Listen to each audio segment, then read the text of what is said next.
Hérna ég staddur hjá 5. flokki karla. Það hér heimsmeistaramót í vændum. Goðamót til næstu helgi.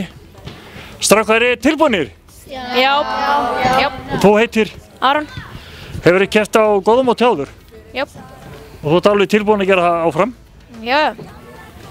Strákar, út á hvað gengur goðamót? Er það bara að vinna eða er það leikur líka? Hvað heitir þú? Ég heiti Elvar. Og er það leikur? Já, bara það var gaman að keppa á goðamótinu og...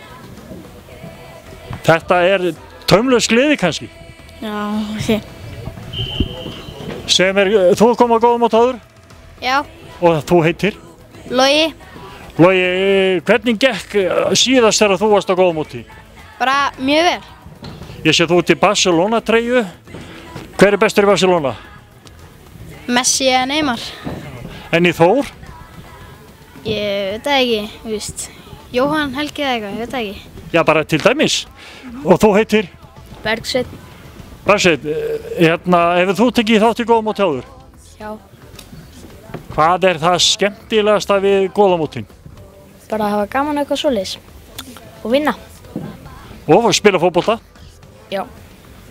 Það er nú eitthvað gert meira heldur en bara að spila fótbolta, eða ekki? Þetta er líka félagskapurinn. Já. Strákar, hvernig þjálfari er Steini? Ef við látum hann heyri ekki djúku, hvernig þjálfari er Steini? Hann er mjög fínn sko. Og Orri er með honum? Já, hann er mjög góður. Og það er allt í lagi með Orra líka? Já. Strákar, eigum við að bjóða alla sem að koma að sunnan og allstara á landinu að bjóða velkomna á mótið? Já. Hvernig förum við að því? Velkomin!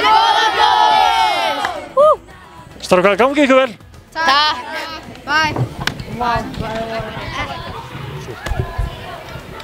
Steini Páls. Steini, það stendur mikið til núna. Já, nú er loksins komið að því, goðamótið, 5. flokki karla.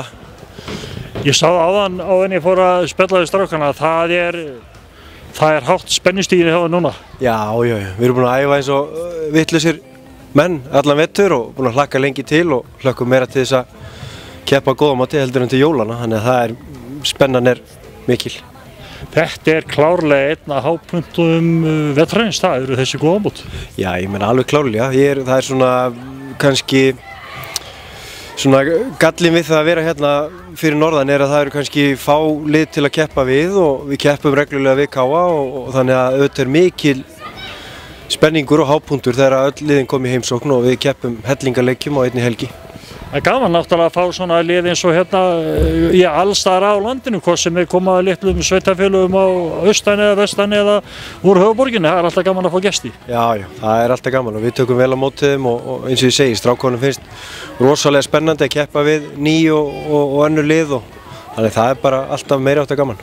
Smá fjölbreyting frá því að með fullri vinningu fyrir KA þá náttúrulega fjölbreytnin að fá aðra heldur en bara þó að þeir séu ekkert bara þeir. Já, alveg klárlega, það eins og ég segi, við erum í góðu samstarfi við KA og keppum reglulega við þá, oft og reglulega og ég meina það er bara sama fyrir KA eins og okkur, að þetta er jafn skemmtilegt fyrir þá að taka þátt og fá að spila við ný lið. En svo er það náttúrulega ekkert síður spennandi fyrir fullorðna, maður sé svona gamla kalla eins og mig og kellingar alveg gangi endinni í lífdag og sleppa sér hérna á hliðarlínu og horfa á börnin og barnabörnin spila. Já, þeir sem hafa gaman að fótbolta, þannig að alltaf gaman að koma og horfa á skemmtilegan fótbolta, ég tala nú ekki ef þetta eru börn eða barnabörn eða þá náttúrulega eiginlega lifir maður sér ennþá meira inn í þetta eins og maður sé næstu því sjálfur inn á vellinum, þannig að það er alltaf stemning á pöllunum líka. Þannig að næsta helgi verður bara eins og við segjum, það er bara fótbolti og gaman og skemmtilega alveg út hitt. Já, það verður gaman, það verður veisla, fótboltaveisla fyrir okkur í 5. flokki. Og svo kælum okkur niður með ís á og til, eða svona inn á milli. Já, skellum okkur í brynju og tröllum og höfum gaman á millileikja. Steini, bara ég segi gangi ykkur vel helgin og njótið helgarina alveg út í Ístu og þessar. Takk fyrir það, allir velkomnir, horfa. Takk.